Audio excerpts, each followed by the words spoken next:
Bonjour à tous et bienvenue dans ce tuto assez important puisqu'on va créer le menu principal. Alors on va passer pas mal de temps dans les nœuds de contrôle, donc je vais expliquer pas à pas chaque étape sans aller trop vite, puisqu'on m'a dit que je speedais un peu trop. Désolé pour ça, on commence tout de suite par ouvrir notre projet. Donc comme d'habitude, Codo 4.2. Alors bon, moi j'ai tous mes trucs, mais nous c'était tuto, d'accord? On va l'ouvrir. Donc on arrive directement dans notre monde niveau 2, le World A2. Ce qu'on va faire directement, c'est aller dans scène, nouvelle scène, et dedans on va créer un canvas layer, d'accord. C'est pas obligatoire, mais nous, enfin, en tout cas moi je préfère le mettre tout le temps en premier, et après mettre un contrôle, parce que si je veux, plus tard, je vais pouvoir du coup l'afficher où j'ai envie, donc je prépare le terrain au cas où. Donc on vient dans pré-réglage, on le met en rectangle complet. Et donc vous voyez, s'il veut bien, que le contrôle là il prend absolument tout l'écran. Ça c'est notre écran. D'accord. Alors c'est possible de le modifier dans les projets. Pour l'instant nous on va rester comme ça. Le canvas layer on va changer, on va l'appeler main menu. Le contrôle on va l'appeler main. D'accord. Enfin menu plutôt. On le sauvegarde dans scène UI. Là on avait déjà créé nos trucs, donc c'est bon, on va l'enregistrer ici. Et maintenant, on va ajouter directement un panel. Donc ajouter un nœud enfant ou CTRL A. Panel. Alors vous voyez que le panel, il est ici. Ça veut dire que c'est une sorte de texture ou alors un rect qu'on va pouvoir modifier.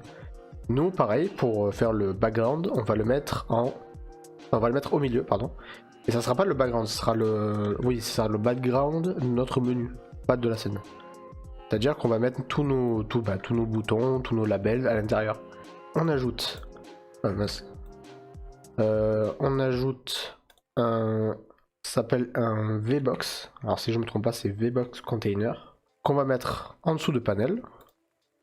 On va faire en sorte qu'ils prennent tout aussi. VBox Container, c'est... Alors là, je vais mettre juste un bouton pour montrer. Un VBox ou alors un Hbox, c'est vertical ou horizontal. Ça permet de créer, peu importe ce qu'on va mettre dedans, il va se stacker de manière horizontale. D'accord? Alors, vous voyez? C'est-à-dire que ça se stack de manière horizontale. C'est ce qu'il nous faut, nous, pour notre menu. Donc, avant de faire ça, nous, ce qu'on va faire avant, c'est simple, c'est qu'on va importer des nouveaux assets, donc des UI, des assets UI. On va aller dans Asset, Import, clic droit, ouvrir dans le gestionnaire de scène. Ok.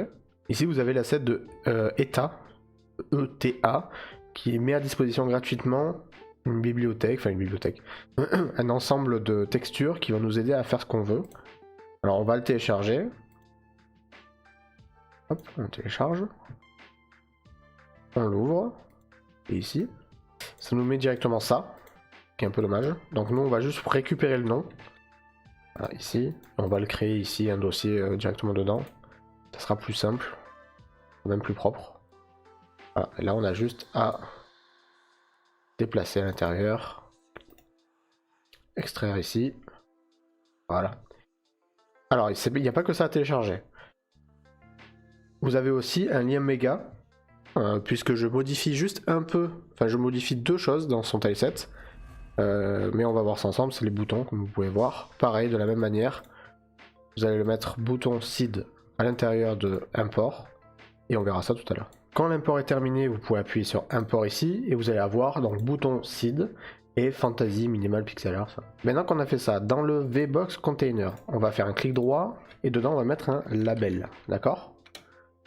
Le label donc c'est du texte. Donc là on va mettre là,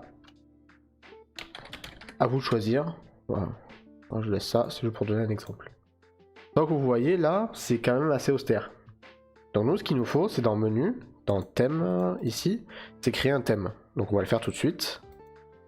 Alors un thème, c'est un ensemble donc d'objets, de nœuds, qu'on va pouvoir modifier et ça va paramétrer l'entièreté de ce qu'il y a en dessous de lui. Par exemple, on va changer le label. On va changer par exemple dans le T ici, on va changer la fonte, donc la police d'écriture. Et normalement, il y a déjà celui-là de braquet, braquis. On va prendre le classique. Voilà, là ça le change directement. Même si on l'a mis là, ça change le label puisqu'il est en dessous, d'accord? On change que ça pour l'instant. On va rajouter directement un panel.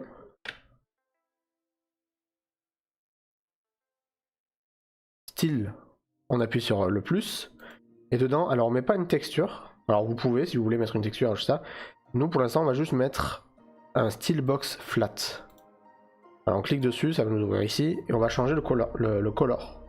Et on va utiliser le leurre. C'est-à-dire qu'on va utiliser dans Fantasy Minimal, on va aller dans UI, on va descendre et on va prendre celui-là. Moi j'ai besoin que de la couleur, parce que je vais pas utiliser leur truc. On va utiliser que leur bouton en fait. Voilà, mais on prend leur couleur. Dans Border, ici, ça va créer des bordures tout simplement. Voilà, vous voyez, il y a des bordures, c'est assez simple. Pareil, la couleur dans Border, on va changer ça. On va prendre la même couleur. Et on va la mettre un peu plus sombre. On va changer le corner radius. Là, vous pouvez mettre 20. Ça change donc l'aspect du coin, pour l'adoucir ou non. Et si vous voulez, on peut rajouter un shadow. C'est 10, 10. 10 aussi. Non. Ouais, 10, ça va encore. Peut-être 5. Je vais rendre un chouille plus transparent. Comme ça. Voilà.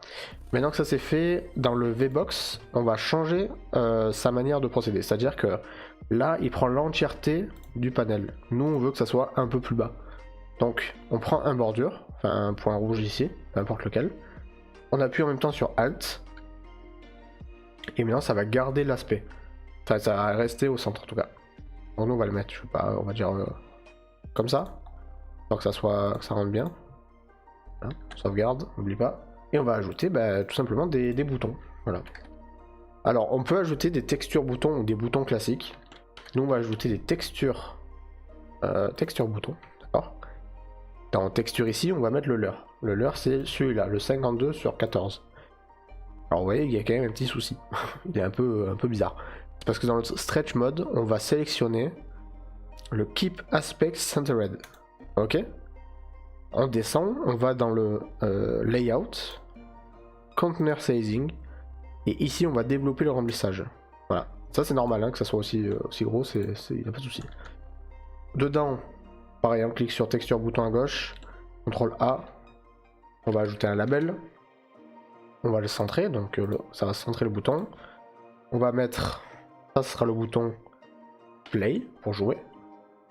Vous voyez, ça garde quand même le truc. Donc là, on va pouvoir, par exemple, le titre du jeu dans le label. On n'a même pas modifié les titres. Voilà.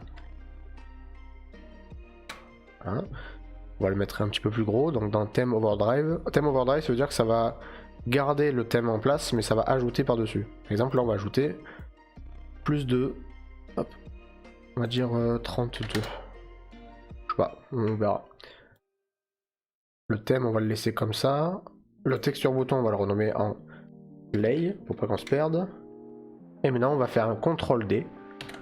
Hop, on va changer ici en Option. Bon, on le fera pas aujourd'hui, mais on prépare le terrain pour la prochaine fois. Ici aussi, pareil. Option, on duplique. Et là, on va mettre le quitter, enfin quit. Pareil pour ici. Voilà, donc déjà, on a notre menu. Bon, il est un peu fat, d'accord. Donc pour pallier à ça, on va dans le VBox Container ajouter un HS. Alors c'est un H separator. Et il faut le mettre entre le label title et le texture ici. C'est comme son nom l'indique un séparateur. Donc dans le thème Overdrive constante, on va changer la séparation. Voilà. Et là on est pas mal. C'est-à-dire que si on le lance, on a ceci. Voilà, les boutons font rien, mais on a ça. Maintenant que ça c'est fait, on va faire un peu de code. Alors il n'y a rien de compliqué, vous allez voir, c'est très simple. On va faire menu, ajouter un script. Mettez-le dans script UI. Si c'est pas le cas, écrivez le dossier, c'est pas grave. Voilà, ici. Alors pourquoi on le fait ici? Parce qu'on va essayer quand même de séparer les choses. C'est-à-dire là ça sera le menu. Mais si on fait un autre menu option, on veut pas que ça soit dans le script, tout soit dans le même script. D'accord? Alors ici, ce qu'on va faire, c'est qu'on va prendre chaque bouton, aller dans nœud à droite, aller dans pressed, et on va créer, on va faire clic droit, connecter. C'est-à-dire qu'à chaque fois que le joueur va appuyer sur ce bouton, ça va faire quelque chose. D'accord? On va tous le faire. Quand c'est fait, on va faire un script super basique, c'est-à-dire que dans texture button play, on va faire get tree, on appelle l'arbre. Et ici, on va faire un change scene to file. On va changer pour la scène, et là on sélectionne le world A1. Donc ça veut dire que ça va lancer cette scène-là. D'accord? Pour l'option, pour l'instant, on n'y touche pas. On marque wipe pour work in progress. Et pour le kit, c'est pareil. Enfin, c'est pareil. On appelle l'arbre aussi. Donc on appelle l'arbre. On fait juste un simple quit. Ça va quitter le jeu. Alors on met le code 0. C'est juste pour dire... Code 0, ça veut dire on quitte le jeu sans qu'il y ait eu d'erreur. Donc là, si on le lance... Alors vous allez voir que tout marche. Alors si on appuie sur l'option... Ça print un wipe. Quitte, bon bah ça quitte. Et play, ça lance le jeu. Problème, il n'y a aucun feedback. C'est-à-dire que on sait pas quand on est dessus, on sait pas si on appuie, enfin c'est un peu moche. Lui, il donne sa version gratuite. Donc forcément il a le... il veut qu'on achète la suite, donc il donne pas l'entièreté de son contenu. Okay, moi je l'ai modifié pour le besoin de la vidéo. Ici dans bouton seed, vous allez avoir celui qui est cliqué et celui qui est overhead, ok? Donc c'est très très simple. Vous prenez tous les boutons, enfin voilà, vous en prenez un par un. Inspecteur. Ici dans texture, vous voyez, il y a over et pressed. Donc là on fait overhead sur over et clic sur clic. On fait ça pour tous. C'est très très simple. Over sur over. Sur clic.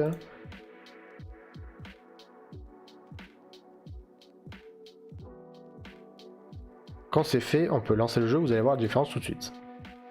Là maintenant, si on passe notre souris dessus, hop, ça s'illumine. Et quand on appuie, ça devient noir. D'accord? Ça devient plus sombre en tout cas. C'est pour donner un petit feedback. C'est plus simple, c'est plus joli. On va quand même améliorer cet écran en faisant un truc qui est plutôt... Enfin, que moi j'apprécie beaucoup dans les petits jeux indés, les trucs comme ça. C'est que en arrière-plan, au lieu de mettre une simple image ou une vidéo, on va carrément mettre une scène du jeu que le joueur pourra contrôler. Donc c'est très simple, hein, c'est ajouter un nœud enfant, on ajoute une tilemap, comme pour les niveaux au-dessus, d'accord? Donc ici il n'y a rien, alors est-ce qu'on avait fait... Non, on l'avait pas fait. Alors là vous venez au premier, le World A1, d'accord? Sinon c'est dans scène World A1, ok? Dans tilemap ici, dans le tileset qu'on avait créé, vous faites clic droit dessus, enregistrer, enregistrer sous, pardon. Remontez en haut, vous créez un dossier tilemap et dedans vous allez marquer World ou World A1, peu importe. Pareil. Voilà. Maintenant on va pouvoir l'appeler ici dans le tilemap, tileset, changement rapide, World. Alors n'oublie pas qu'on avait changé, hein, on avait mis le scale sur 2, on avait fait plein de trucs comme ça. Comme ça on modifie. Et là on fait une petite map, on fait rien de bien. Oh. Rien de bien compliqué. On fait juste ceci, par exemple ça, d'accord? On dépasse un peu. On met de la terre ici. Faut que ça dépasse, hein. Tac, tac, tac. Alors oui, on va faire les layers, on les a oubliés, comme d'habitude. Tilemap, on ajoute un autre. Background. On va remonter. Voilà, on reste sur tilemap pour l'instant. On va mettre... On sélectionne les 4, on met les dés, ça va permettre de faire un peu d'aléatoire. Là, on met des arbres, on a la dispersion, sinon c'est chelou. Là. Et maintenant on va faire le background.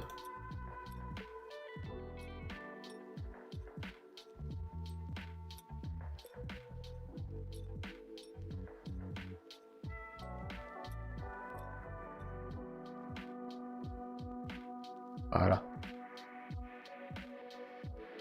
On ajoute, je sais pas, peu importe ça, c'est juste pour faire pour montrer que c'est la fin. Donc on peut le montrer ou le faire en dehors des trucs, hein. On va le faire en dehors au cas où. On peut voir ce que ça rend et remodifier pas. Ah mince, pardon. J'ai mis en background. Oups. Normalement la map elle est ici, là ça monte ici, là ça fait comme ça. Ok, là on est bon. Maintenant on a juste à rajouter le joueur en fait. Hein. C'est-à-dire que le joueur... Ah, player. C'est vrai que... Hop. On le met derrière. On veut qu'il passe derrière le menu.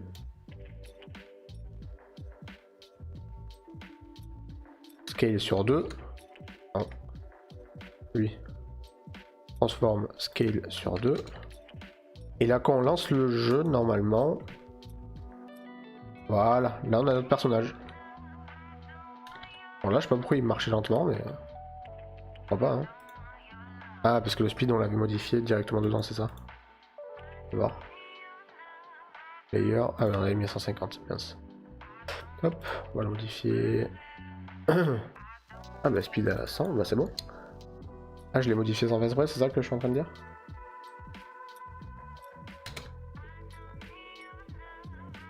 D'accord, bon c'est pas bien grave. Hop, là si on le lance du coup, normalement on est bon. Voilà, là on a notre petit personnage. Donc là c'est l'intérêt de faire ça, c'est surtout de pouvoir mettre... Alors je vais juste mettre à 300. De pouvoir mettre un petit label, d'accord? Label. Pour expliquer, quand c'est des petits jeux qu'on va pouvoir publier sur Edge.io, un truc qu'on se prend pas tellement la tête, on va pouvoir mettre ZQSD égale movement et jump. Ça permet aux gens, dès l'intro, enfin dès le moment où ils allument le jeu, de comprendre comment il marche. Et ça, bah, c'est hyper pratique. Voilà, donc là on a notre menu, tout fonctionne, on a notre personnage, on explique même comment il bouge, comment il y a du mouvement. On va juste rajouter un tout petit truc. Alors ouais, c'est vraiment que de l'esthétique. Hein. En fait, ici on va rajouter un marqueur. Marqueur 2D, d'accord, celui-là. Vous le mettez au centre de votre menu. Voilà, comme ça. Et dans le script menu, on va faire un petit truc, c'est dans le physique process, d'accord. On va faire une var qui s'appelle distance to, même dist to, d'accord, peu importe, on s'en fout. On va faire, on va ici en haut importer juste le marqueur 2D et le player, ça je l'ai pas fait. On va faire est égal player.global position point distance. Non, attends, c'est quoi? C'est... oui, c'est ça, normalement. Distance to...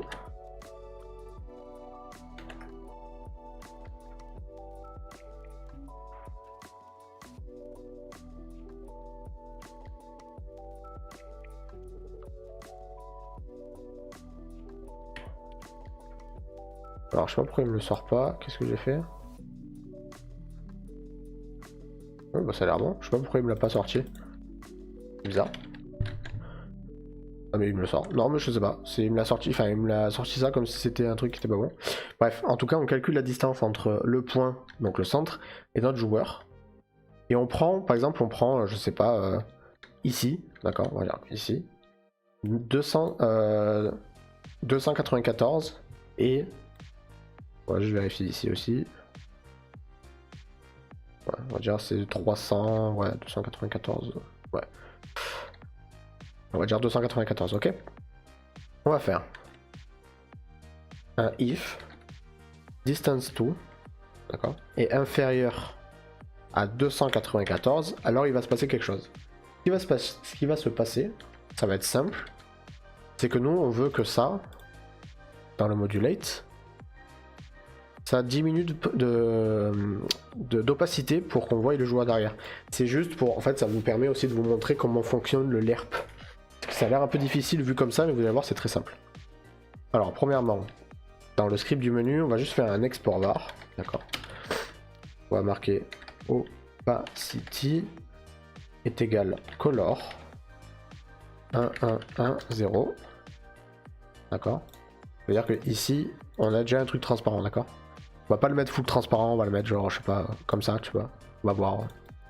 Faut tester. On va dire 75, allez. On va faire. Comme le script il est là, on n'a pas besoin de passer par deux trucs, par des trucs compliqués. On va direct appeler le modulate. Ok. Ça appelle donc la couleur en fait. Est égal lerp. Bah du coup modulate. Tout. Donc ça faut que ça ait du modulate au opacity. c'est tout simple. Hein. On veut qu'on passe de cette couleur à cette couleur. Et la vitesse qu'on veut c'est 0,01. Ça c'est la force du truc. On va peut-être pas faire comme ça, on va mettre 0,1. Ok. Tout simplement. Et là le else. Mince. Le else c'est. Bah c'est pas ça. C'est du coup on prend le color et on fait en blanc. Parce que c'est en blanc de base. Et on met en 1 pour qu'il soit sans. Enfin. Qu'il soit nickel quoi. Qu'on voit à travers. Et on va voir si je. Non, je me suis pas trompé. Parce que des fois je le mets à l'envers lui. Donc là si on le lance et qu'on va dessus. Voilà. C'est tout simplement comme de l'animation sans passer par l'animation player. Je trouve qu'on en fait beaucoup, même si c'est pratique pour les. Ah, c'est un peu plus. Ouais, bon après c'est parce qu'on descend. Voilà. C'est pratique, hein. C'est possible de le faire avec l'axe Y aussi. Là, le truc c'est que si on est hyper bas et qu'on passe ici, il va quand même s'enlever parce qu'on passe. C'est vraiment par rapport à la distance. Mais pour l'instant, nous ça nous suffit. C'est vraiment un petit menu quoi. Voilà. Alors, est-ce qu'on peut sortir? Non. On peut sortir. Non. Ok. Donc là, on a terminé. Ce tuto, on a terminé puisque tout fonctionne. L'option, il fait rien. Le kit, il quitte. C'est assez joli. On comprend plus ou moins tout. Alors, on n'a pas. C'est vrai que on l'a pas fait. Mais je vous laisse faire tout ce qui est lumière, la light, comme on a fait sur les autres niveaux en fait. Évitez de trop le surcharger. Genre une light et c'est tout quoi. Parce que bon, c'est censé être le menu, faut pas que ça demande beaucoup de ressources. Voilà, mettez pas d'ennemis, évitez. On peut éviter de mourir au niveau. Même pas un niveau en fait. Au menu principal, c'est bien. Donc voilà, j'espère que ça vous aura plu. J'espère que vous avez pu apprendre 2-3 trucs. Surtout le lerp. Le lerp qui est quand même un truc assez facile. Hein, quand on le comprend, quand on voit comment ça marche en fait. Dit comme ça, le lerp c'est assez compliqué parce que ça utilise. Des variants, ça fait ça clampe automatiquement en gros. Bon, ça le fait directement, on a juste à lui dire quoi faire. Pareil pour tout ce qui est fonction, voilà, ça c'est pour changer de scène, on l'avait déjà vu. Ça c'est tout simplement pour quitter, les boutons ça marche. C'est assez simple à faire, vous avez vu, hein, c'est vraiment un nœud contrôle à l'intérieur, voilà, tout simplement. En tout cas j'espère que ça vous aura plu, je vous dis à la prochaine, ciao à tous.